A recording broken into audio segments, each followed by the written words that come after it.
Assalamualaikum sahabat cerita puisi. Kali ini Mimin mau mengulas film berjudul Raja Martanda yang dirilis tahun 2023. Film ini dibintangi Chiran Jepi Sarja.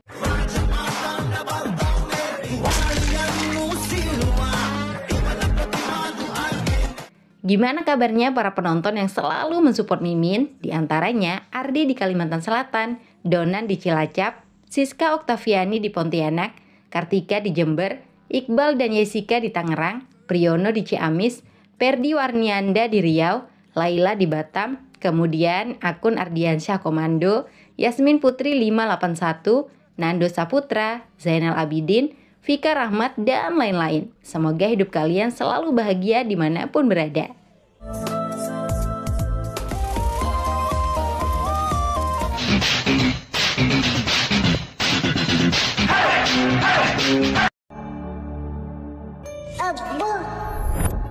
Anak kecil itu bernama Raja yang tinggal bersama neneknya di sudut kota Bangalore, India.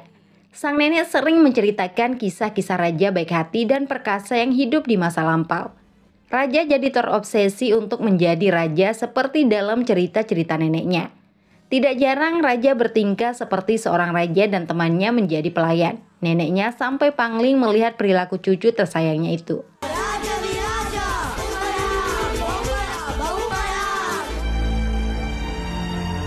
Setelah puluhan tahun, Raja tumbuh menjadi pemuda baik hati dan pemberani. Raja menculik seorang pengantin wanita, Sasi, yang akan menikah dengan preman. Sasi bersyukur bisa kabur dari pernikahan paksa itu. Calon pengantin laki-laki, Kesava, bersama anak buahnya berusaha mengejar Raja dan Sasi.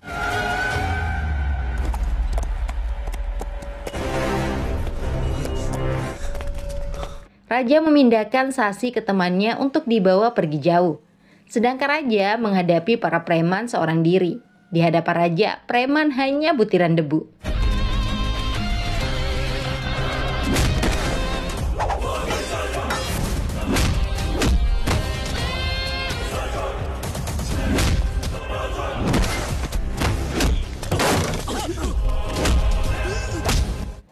Entah dari mana Raja belajar ilmu bela diri. Intinya dia sangat jago.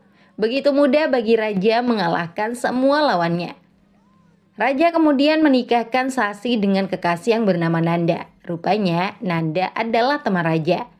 Setiap hari Raja memiliki banyak waktu untuk teman-temannya karena pengangguran. Pekerjaan Raja hanya nongkrong, bermalas-malasan, dan tidur. Neneknya yang bekerja keras banting tulang berjualan sayur di pasar untuk memenuhi kebutuhan ekonomi. Raja diperlakukan seperti seorang raja oleh neneknya yang sudah tua. Petugas di pasar sampai heran melihat Raja yang selalu dimanja. Raja juga tidak merasa bersalah menjadikan neneknya seperti pelayan. Nenekmu seharusnya bersantai di rumah, bukan bekerja keras. Kamu yang harus bekerja dan membahagiakannya.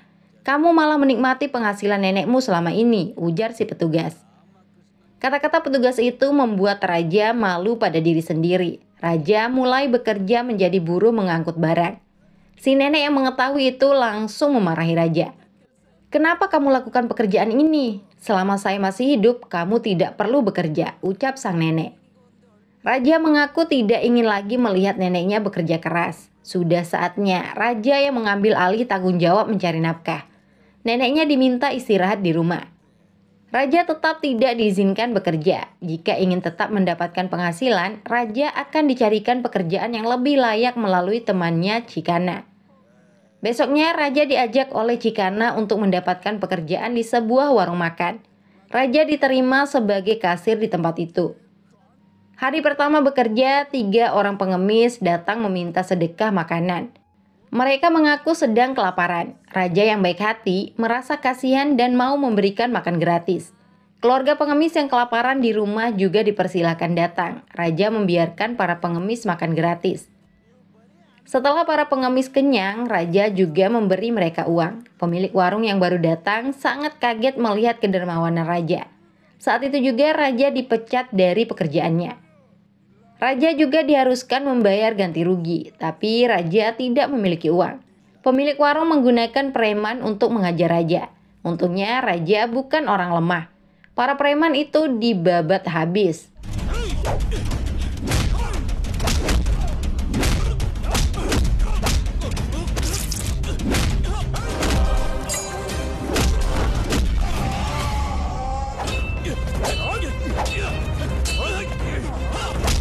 Perkelahian yang terjadi dilihat oleh seorang mahasiswi bernama Gita dan temannya. Mereka kuliah jurusan psikologi, sehingga tertarik untuk meneliti karakter Raja. Apalagi saat itu Raja bicara seperti orang lain. Savadana. Rajananu ಗೆದ್ದಾಳುವ. ತೆಗೆದುಕೊಳ್ಳಿ. Rasa penasaran Gita dihentikan oleh temannya yang tidak ingin berurusan dengan orang gaduh. Preman saja dibuat takut dan melarikan diri. Pemilik warung tidak berani lagi memaksa Raja membayar ganti rugi. Para pengemis itu yang merasa tidak enak hati. Gara-gara mereka, Raja dipecat dari pekerjaannya. Raja kembali harus mencari pekerjaan lain bersama Cikana. Saat itulah Raja bertemu dengan Gita. Mereka cekcok karena rebutan tempat parkir motor. Tiba-tiba orang lain yang duluan memarkir motornya di sana. Beruntung bagi Raja dan Gita, dahan kayu jatuh menimpuk kepala orang yang parkir di sana. Secara tidak langsung, Gita menyelamatkan Raja dan begitu pula sebaliknya.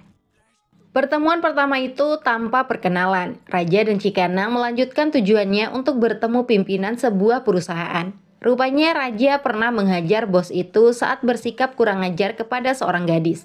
Akibatnya Raja gagal diterima kerja. Hari berikutnya, Raja bertemu lagi dengan Gita di sebuah lift.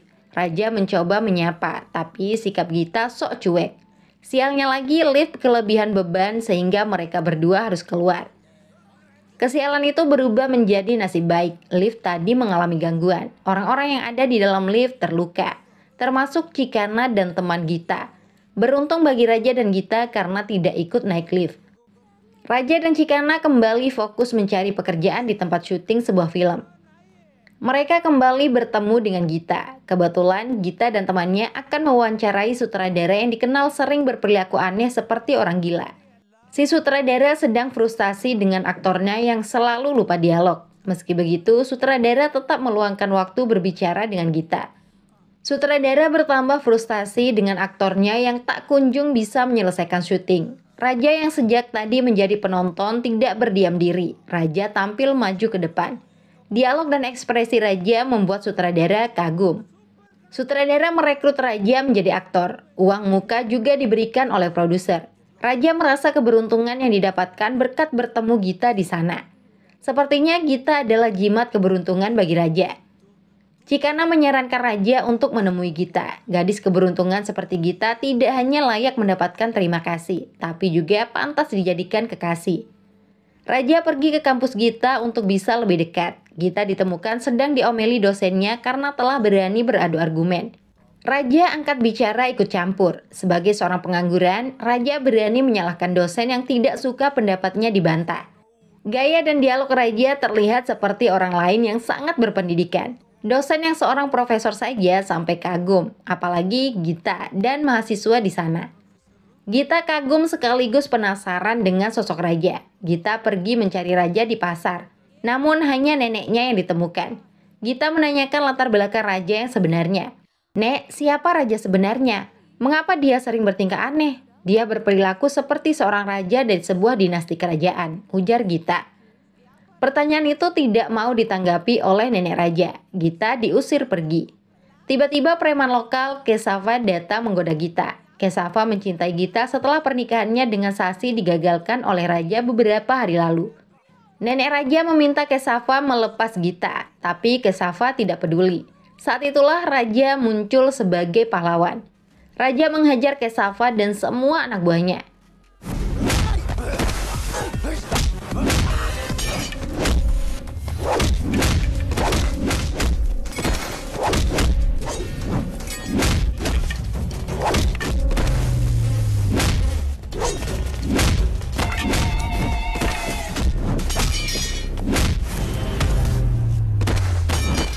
Ketika Raja sedang bertarung, Kesava berusaha membawa Gita pergi. Nenek Raja yang berusaha membantu dipukul oleh Kesava hingga terjatuh. Raja mengamuk melihat neneknya terluka. Raja sangat murka. Kesava tidak diampuni. Raja mengejar Kesava yang berusaha melarikan diri.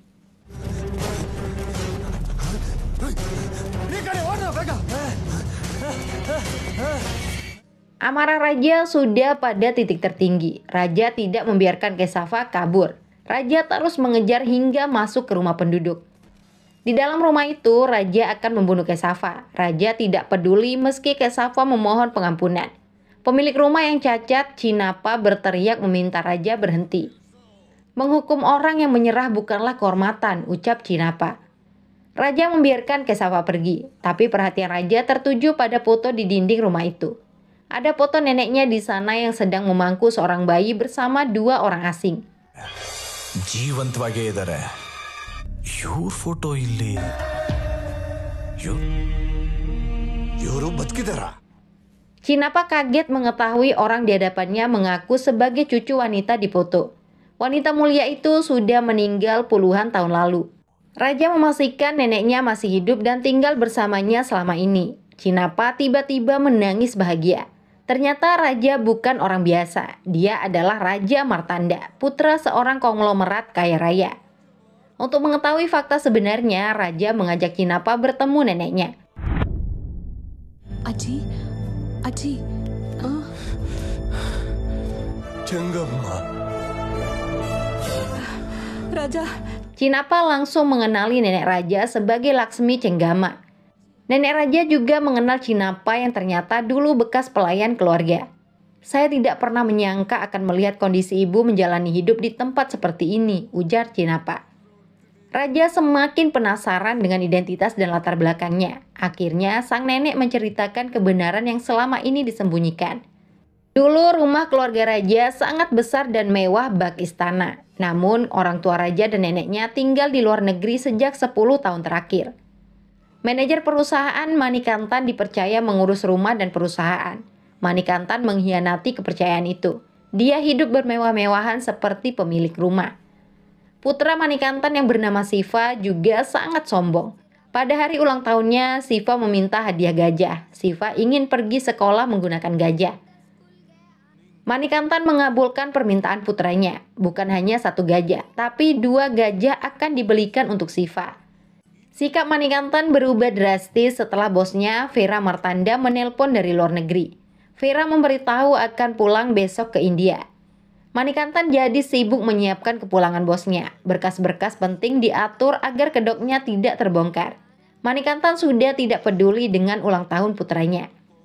Siva yang mengira akan dibelikan hadiah gajah bisa tidur dengan nyaman di kamarnya yang luas. Tapi saat terbangun, Siva sudah ada di tempat lain. Siva tidak mau tinggal di rumah itu. Cinapa mencoba memberikan penjelasan jujur kepada Siva. Mulai saat ini kamu akan tetap tinggal di rumah ini. Kekayaan yang kamu nikmati selama ini milik tuan kami, Vera Martanda. Ayahmu hanya seorang karyawan, ungkap Cinapa. Vera Martanda bersama istri dan ibunya tiba. Istri Vera sedang hamil besar.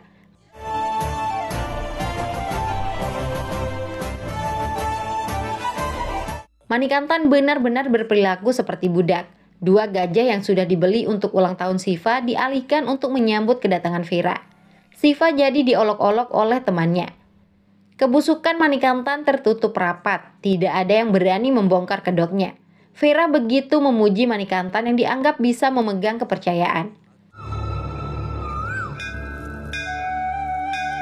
Besoknya Vera pergi ke kuil. Ibu Vera, Laksmi Cenggama, heran melihat kondisi kuil yang tidak pernah direnovasi. Padahal Vera sudah menyumbangkan 25 hektar lahannya untuk pendapatan kuil. Pendeta kuil menceritakan semua yang terjadi selama Vera dan keluarga tinggal di luar negeri. Manikantan selalu mengambil penghasilan kuil. Manikantan juga berbuat sewenang-wenang kepada semua orang. Vera pulang dan menyidang Manikantan. ತಪ್ಪಾಯ್ತು ಯಜಮ ಬೇಕಿಲ್ಲ ಅಂತ ನಿನ್ನ ನಂಬಿ ಮೋಸ ನಂಬಿಕೆ ದ್ರೋಹ get out Vera baru menyadari telah ditipu, padahal Manikantan dipercaya karena putra teman ayah Vera. Kamu telah menghancurkan semuanya. Kamu merusak reputasi generasi Martanda, ucap Vera. Manikantan memohon-mohon agar dimaafkan, tapi kesalahannya terlalu besar. Vera memecat dan mengusir Manikantan pergi.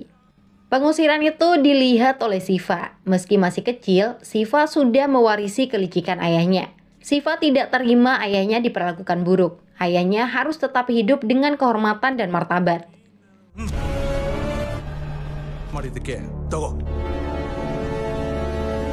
Sementara itu, istri Vera melahirkan seorang bayi laki-laki yang diberi nama Raja Martanda.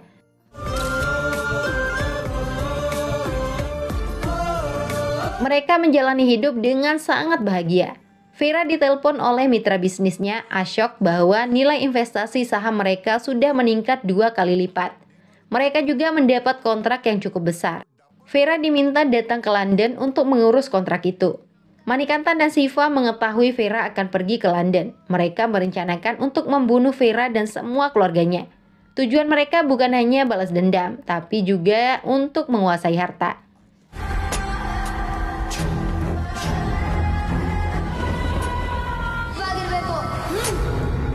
Vera berangkat ke bandara diantar oleh Cinapa. Tanpa diduga, Manikantan datang memberitahu keluarga bahwa Vera mengalami kecelakaan. Mereka bergegas pergi ke lokasi sambil membawa Raja Martanda yang masih bayi. Di waktu yang bersamaan, Shiva menghadang mobil Vera. Shiva memberitahu Vera bahwa ayahnya akan membunuh Vera beserta keluarganya. Saat ini ayahnya bersama anak buahnya sedang dalam perjalanan ke rumah Vera. "Pak, ayah saya orang jahat. Saat saya menasehati, dia memukul saya," ujar Shiva. Vera sangat panik. Shiva memberitahu nomor plat mobil yang digunakan ayahnya. Vera bersama Cinapa dan Shiva berangkat untuk menghentikan pembunuhan. Shiva pura-pura sok baik. Mereka menemukan mobil yang dicari. Manikantan memang menyetir mobil itu, tapi bersama keluarga Vera. Shiva memprovokasi Vera untuk menabrak mobil di hadapannya. Shiva rela ayahnya yang jahat dibunuh. Vera pun menabrak mobil itu. Manikantan yang sudah mengetahui rencana Shiva dengan cepat keluar mobil. Vera kaget mengetahui ada keluarganya di dalam mobil. Cinapa berusaha menyelamatkan keluarga Vera, tapi sia-sia. Manikantan dan Shiva membakar mobil itu.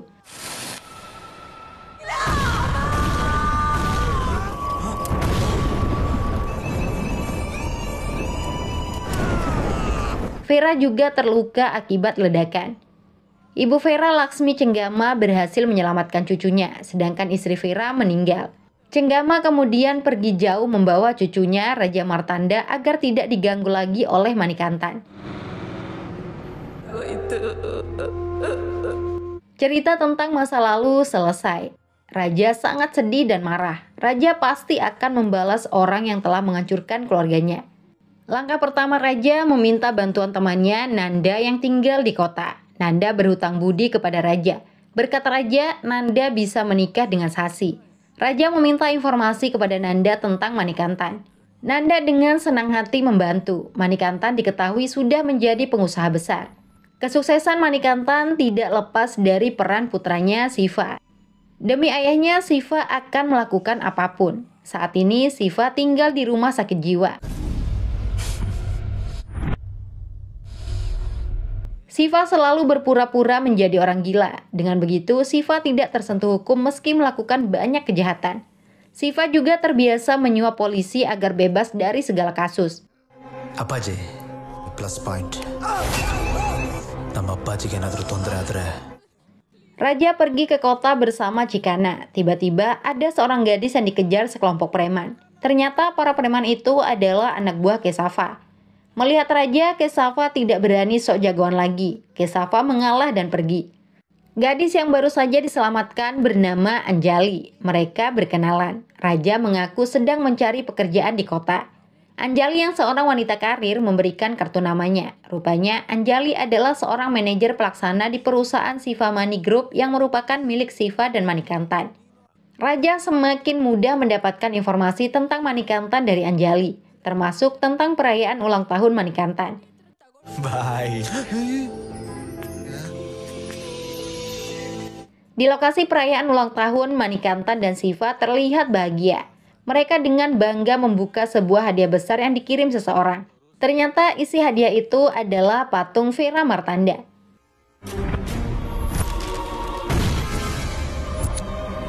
Get out!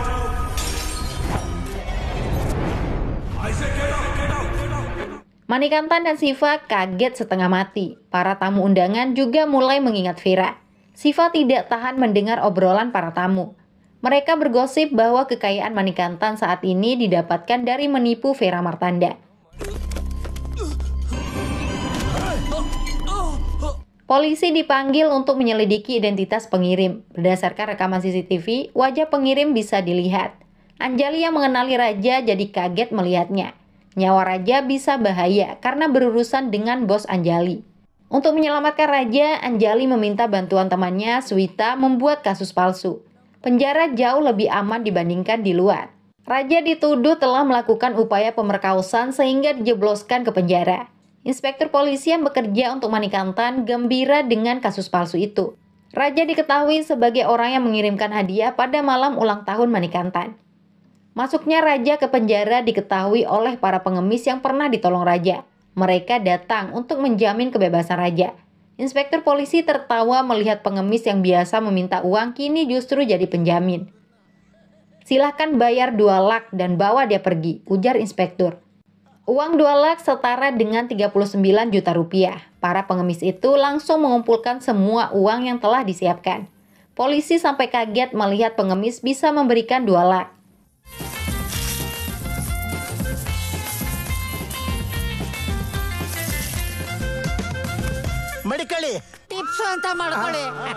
Inspektur tidak mau melepas Raja begitu saja. Inspektur meminta uang 20 lak lagi. Kali ini para pengemis kebingungan dan putus asa. Tapi tanpa diduga, ada seorang pengusaha yang datang dan bersedia membayar. Raja berhasil dibebaskan. Raja. Pengusaha itu adalah Ashok, yang merupakan sahabat dan mitra bisnis ayah Raja dulu. Ashok menyadari keberadaan Raja setelah adanya patung Vira Martanda di malam ulang tahun Manikantan. "Selama bertahun-tahun saya yang mengurus bagian ayahmu, sekarang itu milikmu, kita akan jadi mitra," ucap Ashok.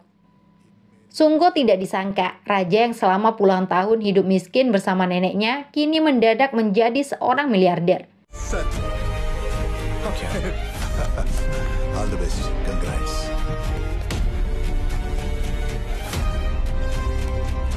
Inspektur polisi saja sampai hormat. Raja kemudian pergi menemui Manikantan secara langsung. Raja bersumpah akan mengambil alih semua harta keluarganya dari tangan licik Manikantan. Anak buah Manikantan yang mencoba menyerang dihajar oleh Raja.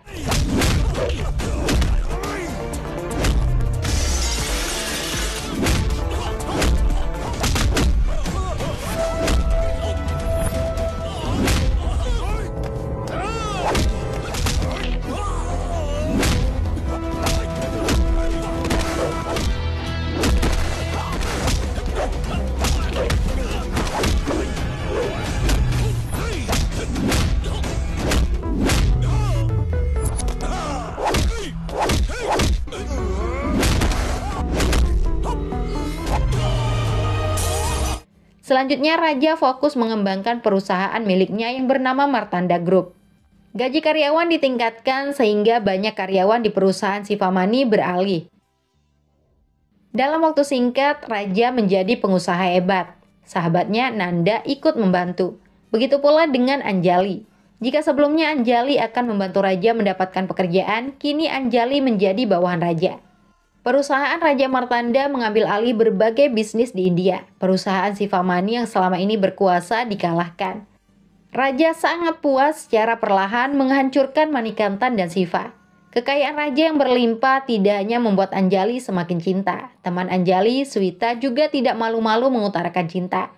Padahal sebelumnya Swita yang membuat kasus palsu ke polisi. Anjali dan Swita kini memperebutkan Raja. Gita juga datang menemui Raja setelah menjadi miliarder. Raja jadi bingung sendiri. Beberapa hari kemudian, Raja mendapat informasi jika ayahnya, Vira Martanda, masih hidup dan baru saja dibawa ke rumah sakit. Vira sedang tidak sadarkan diri. Rupanya selama ini Vira hidup menderita. Sekelompok pendeta merawat Vira sejak puluhan tahun lalu. Saat itu Vira tergeletak lemas di tanah. Vira tidak bersemangat hidup karena merasa bersalah telah membunuh keluarganya. Tanpa menyebut identitasnya, Vira melanjutkan hidup bersama para pendeta. Lalu Vira mengalami kecelakaan ditabrak mobil sehingga dibawa ke rumah sakit. Identitas Raja Martanda dan keluarganya yang masih hidup baru diketahui oleh Siva. Tentu saja Siva tidak tinggal diam.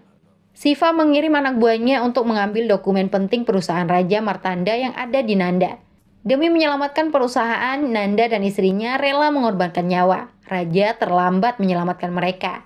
Selain itu, Shiva juga telah menculik ayah raja dari rumah sakit. Begitu pula dengan nenek raja. Apabila raja ingin keluarganya selamat, semua harta raja harus diserahkan. Raja pergi ke tempat ayah dan neneknya disekap. Raja sangat marah melihat ayahnya yang sakit menerima perlakuan kasar. Meski begitu, Vera merasa bahagia karena bisa bertemu lagi dengan ibu dan putranya. Raja Martanda. Vera.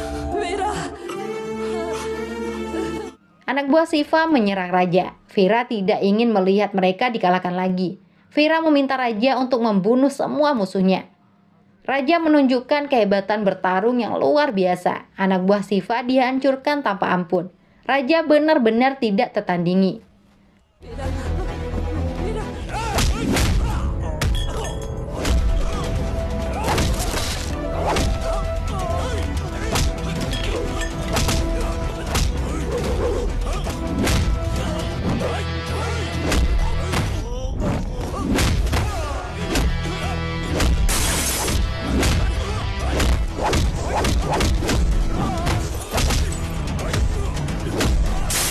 Manikantan ingin membunuh Vera. Raja bergerak cepat menggantung Manikantan dengan tali.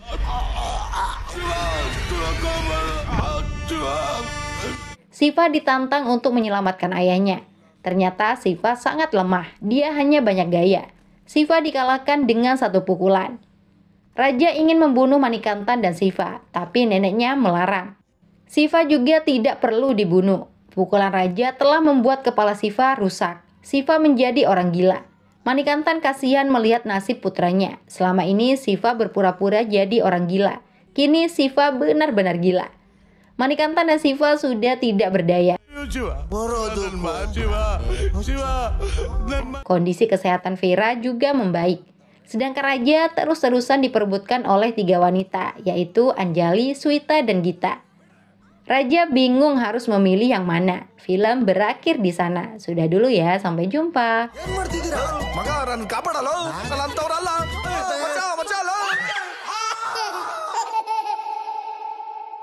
Serios.